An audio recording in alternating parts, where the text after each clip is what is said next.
സ്നേഹമുള്ള ഞാൻ കൂടി ചേരുന്നുണ്ട്. കൊച്ചിയിൽ രാമമംഗലത്തേക്ക് ഇന്ന് ഭൗതികദേഹങ്ങൾ കൊണ്ടുവരുന്നു. അതിലൊരാളുടെ വീട്ടിലാണ് സ്നേഹ ഉള്ളത്. സ്നേഹ, ആരുടെ വീട്ടിലാണ് ഇപ്പോൾ ഉള്ളത്? ഭൗതികദേഹം കൊണ്ടുവരുമ്പോൾ ഉണ്ടാകുന്ന അവിടുത്തെ ഒരു അവസ്ഥയെക്കുറിച്ച് ചിന്തിക്കാൻ പോലും കഴിയുന്നില്ല സ്നേഹ. തീർച്ചയായും മൂത്തി ഇരുവരുടെയും മരണവാർത്ത, അതായത് സ്മിത, ലത എന്നിവരുടെ മരണവാർത്ത രാമമംഗലം സ്വദേശികൾ വളരെ ഞെട്ടലോടുകൂടി തന്നെയാണ് കേട്ടത്. ഞാനിപ്പോൾ ഉള്ളത് മരിച്ച സ്മിതയുടെ വീട്ടിലാണ്.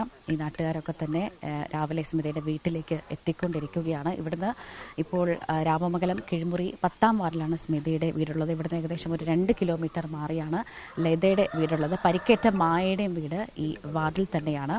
അപ്പോൾ ആളുകൾ പറയുന്നതനുസരിച്ച് സ്മിതയുടെ വീട്ടിൽ ഭർത്താവ്, അതോടൊപ്പം തന്നെ 3 മക്കളാണ് ഉണ്ടായിരുന്നത്. അതിൽ ഒരു കുട്ടി സൗദിയിലാണ്, വിദേശത്താണ്.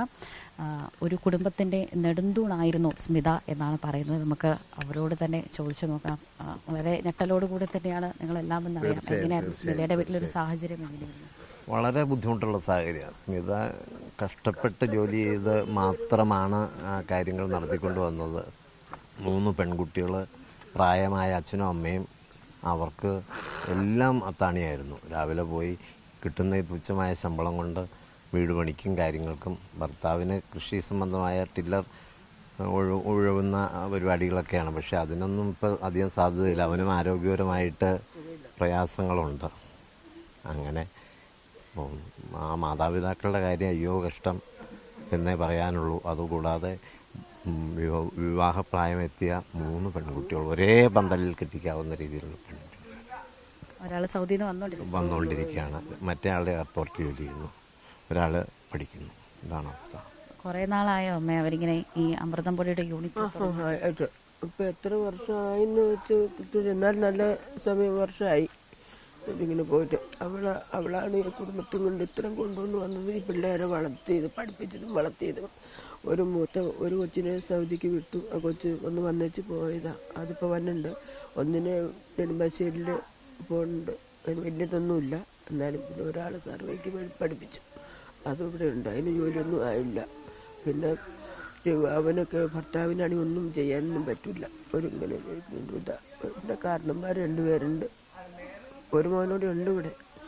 മൂത്തത് 2 ആൺമക്കളാണ്. 2 അടുത്തടുത്ത.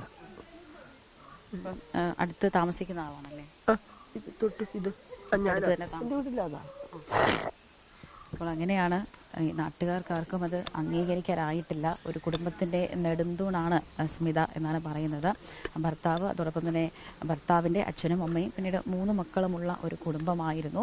ഈ അമൃതം പൊടി നിർമ്മാണ യൂണിറ്റ് തുടങ്ങിയിട്ട് തന്നെ വർഷങ്ങളായി എന്നാണ് പറയുന്നത്. ഈ കാണുന്നതാണ് സ്മിതയുടെ വീട്. ഇന്ന് ഉച്ചയോടുകൂടി തന്നെയാണ് മൃതദേഹം ഇവിടെ രാമമംഗലത്തെ വീട്ടിലേക്ക് എത്തിക്കുമെന്ന് നമ്മൾ കരുതുന്നത്. തുടർന്ന് 4 മണിയോടുകൂടി തന്നെ സംസ്കാര ചടങ്ങുകൾ ആരംഭിക്കും. എങ്ങനെയാണ് ചടങ്ങുകളും മറ്റു കാര്യങ്ങളുമൊക്കെ?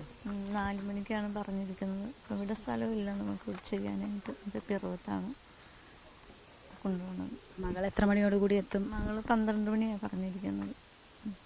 ഇവിടെ വീട്ടിലെല്ലാവരും അച്ഛനും അമ്മയും ഒക്കെ അറിഞ്ഞിട്ടുണ്ടല്ലോ? അറിഞ്ഞിട്ടുണ്ട്, എല്ലാവരും അറിയിച്ചു. അപ്പോൾ അങ്ങനെയാണ് 4 മണിയോടുകൂടി തന്നെയാണ് സംസ്കാരം നടക്കുന്നത്. ഇവിടുന്ന് ഏകദേശം ഒരു 2 കിലോമീറ്റർ മാറിയാണ് ലതയുടെ വീട് ഉള്ളത്. പരിക്കേറ്റ മറ്റ് 3 പേർ, പ്രീതി, സിജി, മായ എന്നിവരാണ്. അവരും ഈ രാമമംഗലം സ്വദേശികൾ തന്നെയാണ്. 56 പേരടങ്ങുന്ന സംഘമാണ് വിനോദയാത്രയ്ക്കായി പുറപ്പെട്ടത്. ഇന്നലെ പുലർച്ചെ 5 മണിയോടുകൂടിയാണ് ഇവർ വീട്ടിൽ നിന്ന് ഇറങ്ങി നെടുമ്പാശ്ശേരിയിലേക്ക് എത്തിയത്. തുടർന്ന് 8:40 തന്നെയാണ് അവരുടെ ഫ്ലൈറ്റ്, ബാംഗ്ലൂരിലേക്കുള്ള ഒരു ഫ്ലൈറ്റ്. അപ്പോൾ അതിനുശേഷം വൈകുന്നേരത്തോടു കൂടിയാണ് ഈ ഒരു അപകടം ഉണ്ടാകുന്നത്. അപ്പോൾ ഈ നാട്ടുകാരുമൊക്കെ അറിഞ്ഞ് ഇങ്ങോട്ടേക്ക് എത്തുന്നതേ ഉള്ളൂ. അതിലും ഇരുവരുടെയും വേർപാട് വളരെ ഞെട്ടലോടുകൂടിയാണ്. ഇപ്പോഴും പലർക്കും അത് അംഗീകരിക്കാനായിട്ടില്ല എന്നതാണ് യാഥാർത്ഥ്യം. ഏതായാലും ഉച്ചയോടുകൂടി തന്നെ സ്മിതയുടെയും ലതയുടെയും മൃതദേഹങ്ങൾ ഇവിടെ രാമമംഗലത്ത് എത്തിക്കും. മോത്തി.